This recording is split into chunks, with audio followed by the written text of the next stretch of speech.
wabarakatuh. Halo, saya Ervani Rasiana, NIM 2019-01057 dari kelas 3B, Program Studi S1 Ilmu Keperawatan, mahasiswi Psikus Binasehat PPNI Kabupaten Mojokerto. Nah, kali ini saya akan menjelaskan tentang cara pembidayaan dan juga pengobatan pada pasien yang mengalami fraktur atau patah tulang. Baiklah, seperti apa videonya? Selamat menyaksikan.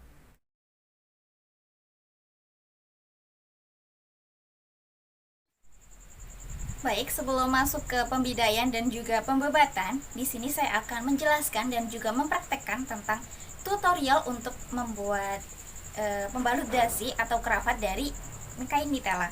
Nah, untuk bahan yang dibutuhkan yaitu kain mitela. Nah, seperti ini. Nah, ini untuk ujung segitiganya ini kita letakkan di bagian sebelah kiri. Nah, seperti ini. Nah, jika sudah, kita lipat seperti ini. Nah, jadi dua. Bentuknya seperti ini. Nah, jika sudah, kita lipat ke dalam. Nah, seperti ini. Lalu untuk tangan kiri yang memegang seperti ini.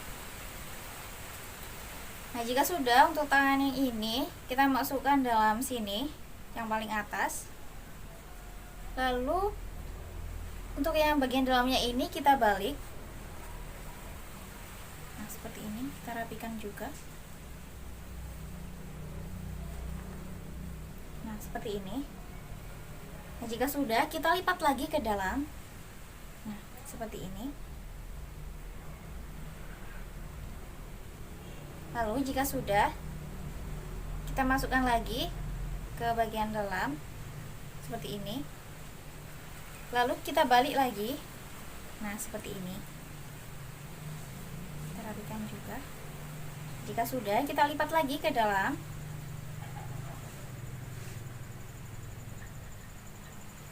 Lalu kita masukkan lagi ke dalam sini. Lalu kita balik lagi.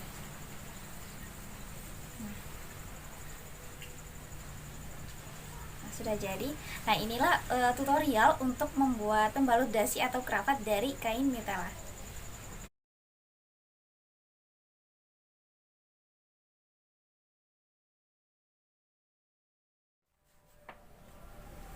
Baik, untuk yang pertama yaitu fraktur pada kaki. Nah, di sini saya akan menjelaskan terkait pertolongan pertama pada kecelakaan, yaitu pada pasien dengan fraktur atau patah tulang pada bagian kaki.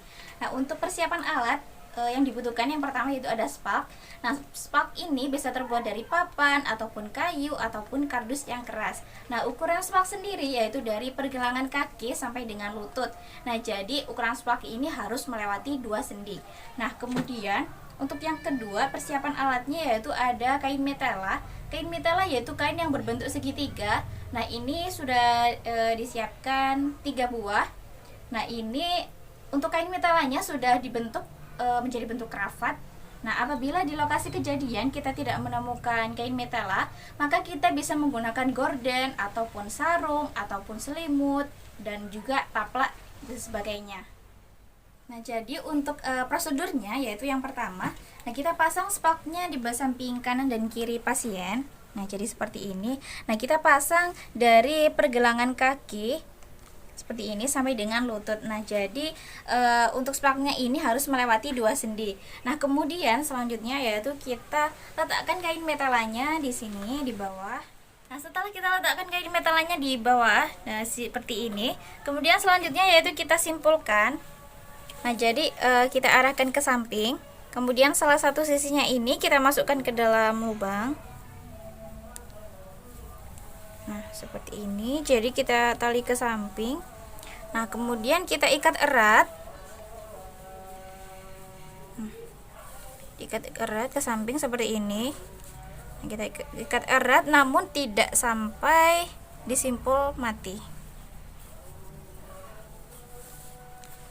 Nah, seperti ini. Selanjutnya yaitu kita talikan untuk bagian yang lain. Kita masukkan ke dalam lubang, kemudian kita simpulkan. Kita tali dengan erat, namun tidak disimpul mati. Ini kita rapikan.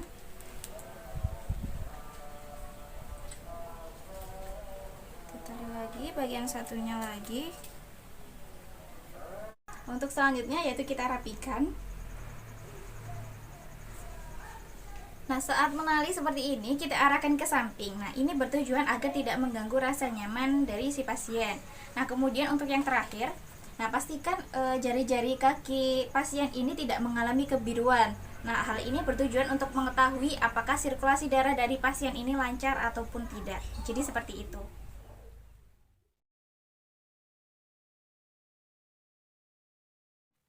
Untuk selanjutnya yaitu fraktur pada lengan bawah.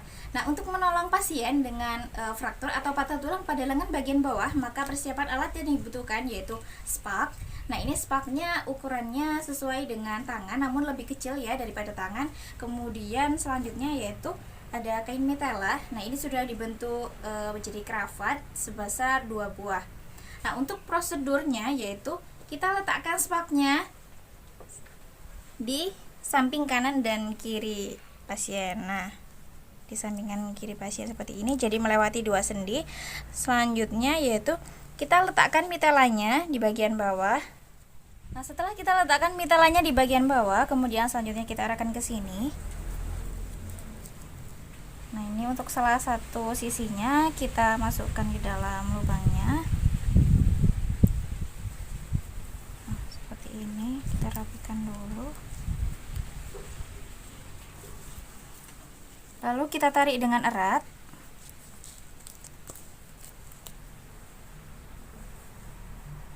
Dan kita simpul.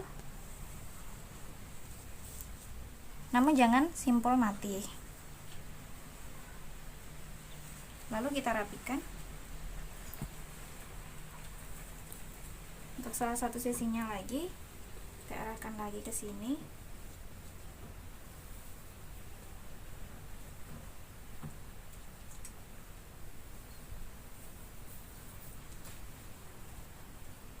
Kita tarik dengan erat, kemudian kita simpul, namun jangan simpul mati. Selanjutnya kita rapikan.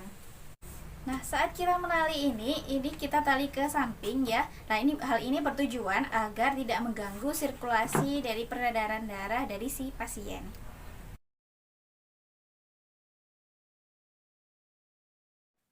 Selanjutnya yaitu fraktur pada lengan atas. Nah, apabila kita menolong pasien dengan fraktur pada lengan bagian atas, maka kita ambil tangan yang sehat ini untuk menopang tangan yang sakit. Nah, kita ambil tangan kanannya, jadi untuk menopang tangan yang sebelah kiri. Nah, untuk selanjutnya yaitu kita ambil kain, kemudian kita ikatkan di sebelah sini.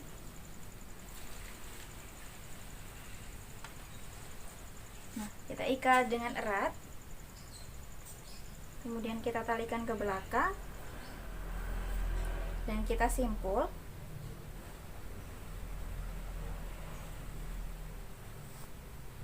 Lalu kita rapikan.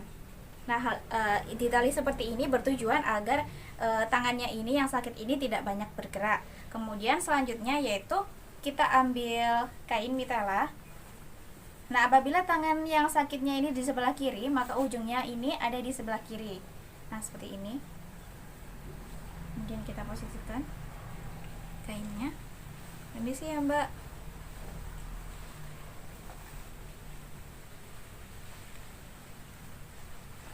Nah, salah satu sisinya ini, nah diarahkan ke sini. Kemudian yang satunya lagi kita silangkan di bagian sebelah sini. Ikatkan dengan erat. Nah, kemudian kita simpulkan di bagian belakang. Ya, seperti ini. Lalu untuk ujungnya ini, nah kita gulung seperti ini. Lalu kita selipkan di bagian sini. Jadi kita rapikan. Nah, jadi seperti ini.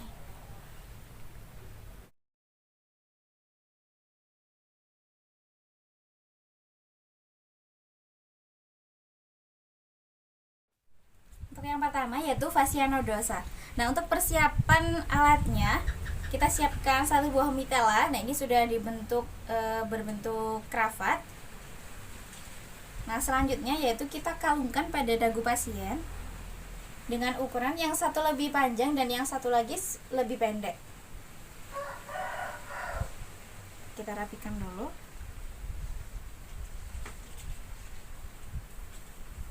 Kemudian kita lilitkan pada pelipis,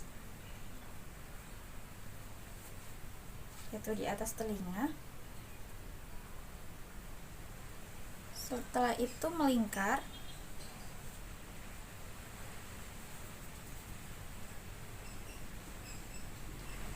Melingkar seperti ini. Nah, kita rapikan lagi. Ini. Kemudian kita simpul pada samping, bagian samping sini.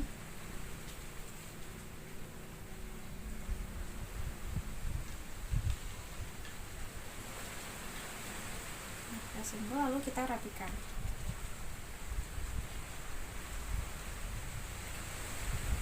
Nah, sudah selesai. Nah, saat simpulan ini kita letakkan di samping kanan pasien seperti ini. Hal ini bertujuan agar tidak mengganggu kenyamanan pasien. Nah, jadi apabila kita simpulannya diletakkan di belakang, maka nanti akan mengganggu pasien saat tidur ataupun saat istirahat.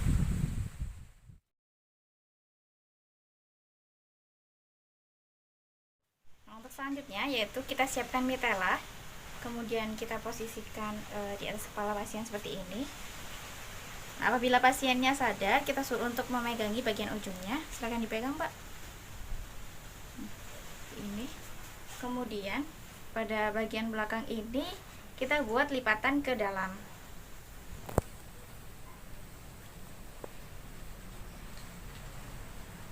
Kita rapikan.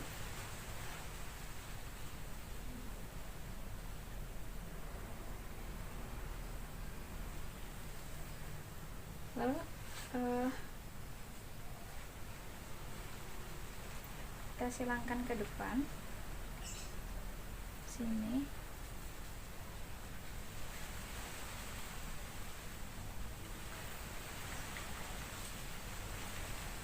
Kita rapikan juga.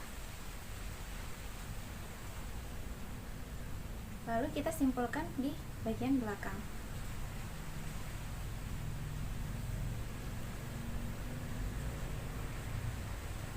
Ini kita rapikan lagi. Ya, untuk yang bagian ini kita selipkan di sini.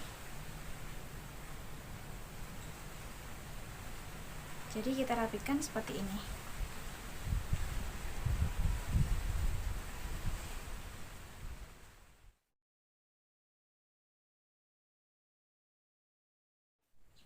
Untuk selanjutnya yaitu arm sling. Untuk persiapan alat yang dibutuhkan yaitu ada kain mitela.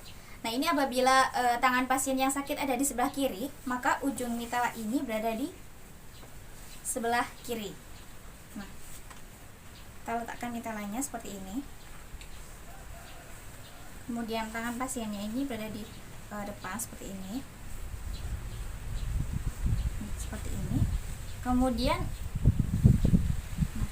ini dibawa ke belakang seperti ini. Lalu kita simpul di bagian belakang. Tarik dengan erat. Nah, setelah kita simpul, lalu yang di ujungnya sini, nah kita gulung-gulung seperti ini.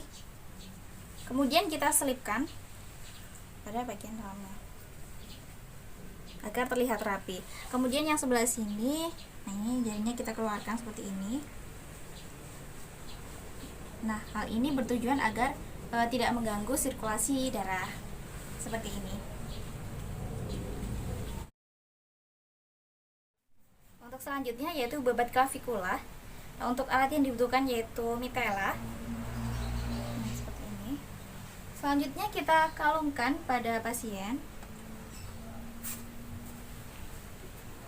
Seperti ini. Nah, jika sudah, kita ambil dari bawah seperti ini. Selanjutnya kita masukkan dalam sini. Nah, ini dari bawah, kemudian ini dari atas ya, jadi arahnya berlawanan dari yang satunya. Kemudian jika sudah, kita simpul seperti ini.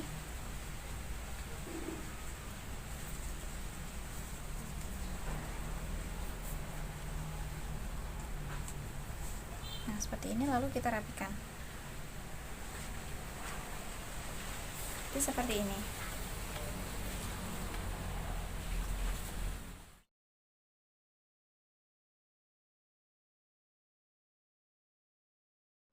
Untuk selanjutnya yaitu triangle oven. Untuk persiapan alatnya yaitu ada mitela.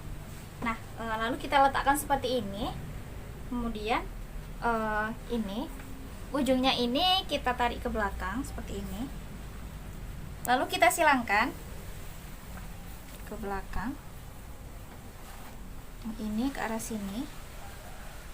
Kita rapikan. Nah, ini dari belakang kita tarik ke depan, lalu kita simpulkan.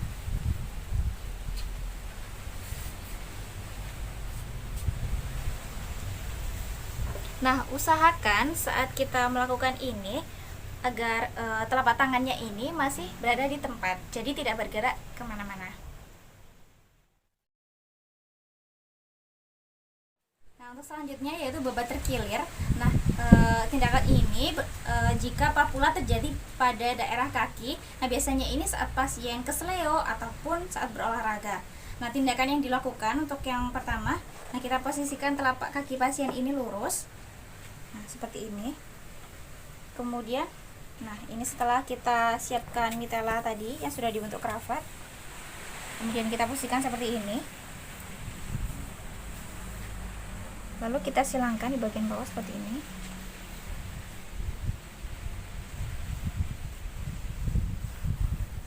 Nah, seperti ini.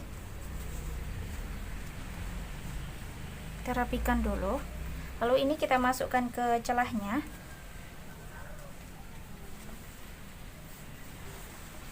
Nah, ini di sini.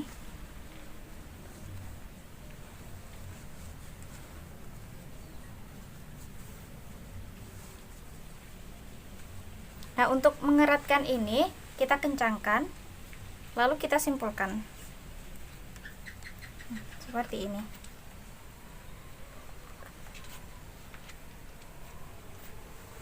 Seperti ini.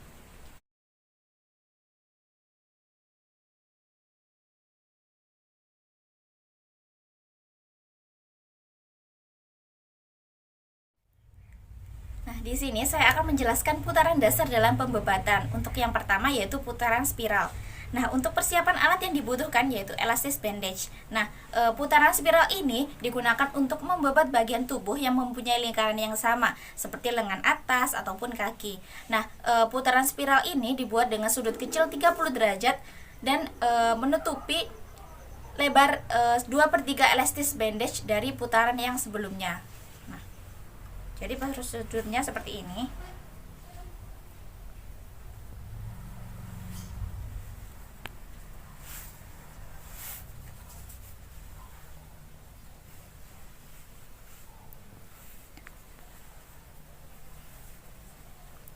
Nah, jadi seperti ini.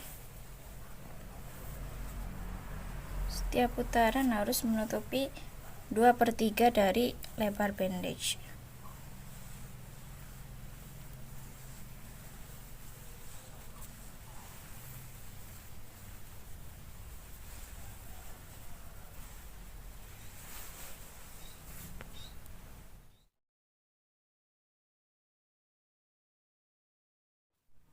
Untuk selanjutnya yaitu putaran sirkuler. Nah, biasanya digunakan untuk mengakhiri pembebatan dan juga menutup bagian tubuh yang berbentuk tabung ataupun silinder. Nah, bebat ditutupkan pada bagian tubuh sehingga setiap putaran akan menutup dengan tepat pada bagian putaran sebelumnya. Jadi seperti ini.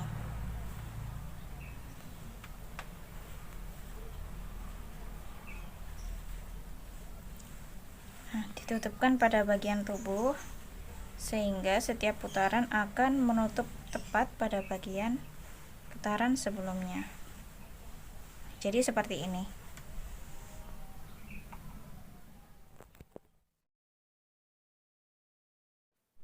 Untuk selanjutnya yaitu putaran spiral terbalik. Nah, biasanya digunakan untuk membebat bagian tubuh yang berbentuk silinder atau berdiameter tidak sama.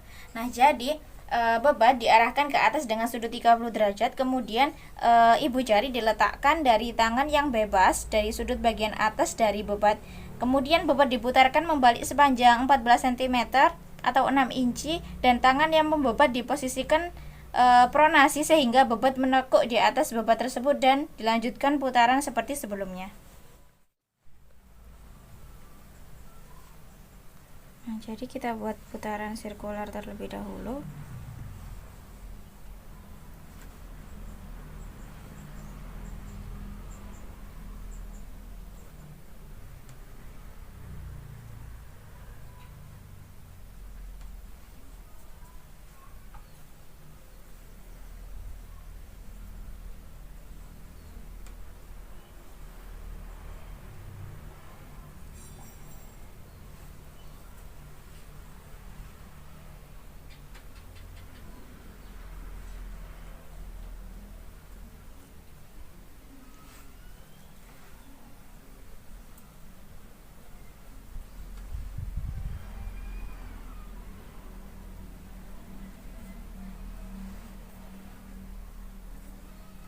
Nah, yang terakhir kita buat putaran sirkular.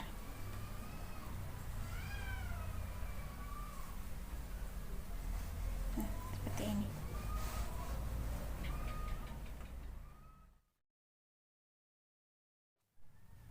Untuk selanjutnya yaitu putaran berulang. Nah, biasanya digunakan untuk membebat bagian bawah dari tubuh, misalnya tangan ataupun jari ataupun bagian tubuh yang diamputasi. Nah, jadi bebat diputarkan secara sirkuler di bagian proksimal, kemudian ditekuk membalik dan dibawa ke arah sentral, menutup semua bagian distal. Kemudian bagian inferior dengan dipegang tangan yang lain dibawa kembali ke arah kiri dari bagian sentral bebat. Nah, pola ini dilanjutkan bergantian ke arah kanan dan kiri, saling tumpang tindih, tapi pada putaran awal dengan 2/3 lebar bebat.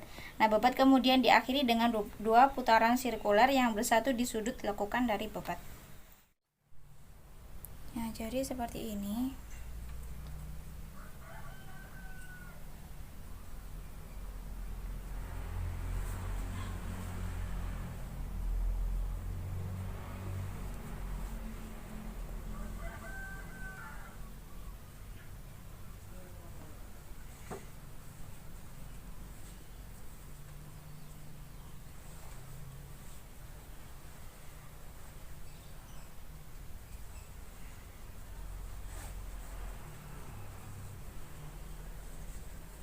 Kita taruh di sini.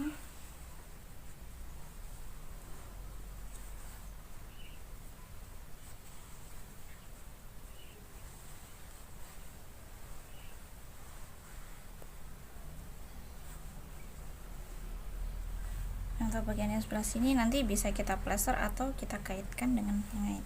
Nah, seperti ini.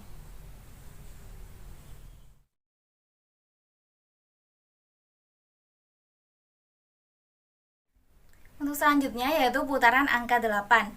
Nah, biasanya digunakan untuk membebat bagian lutut ataupun siku ataupun tumit.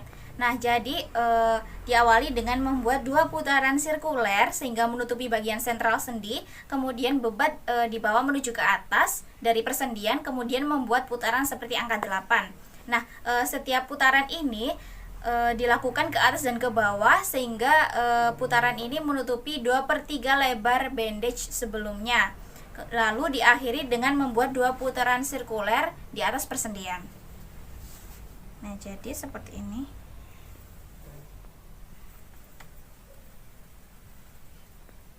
Kita membuat 2 putaran sirkuler terlebih dahulu.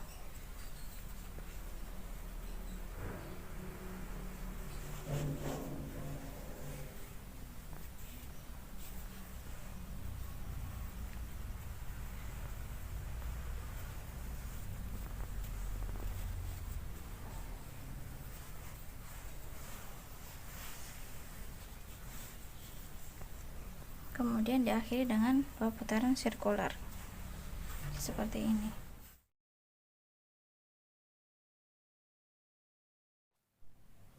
Untuk selanjutnya yaitu membuat putaran pucuk rebung. Jadi seperti ini. Kita buat putaran sirkular terlebih dahulu. Kemudian kita arahkan ke atas. Lalu kita arahkan ke bawah lagi. Kita arahkan ke atas lagi.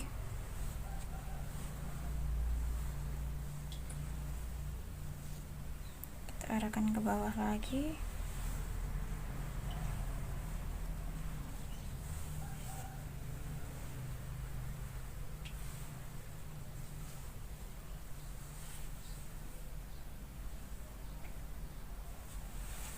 Jadi seperti ini. Baiklah, itu tadi video dari saya. Kurang lebihnya saya mohon maaf. Terima kasih. Wassalamualaikum warahmatullahi wabarakatuh.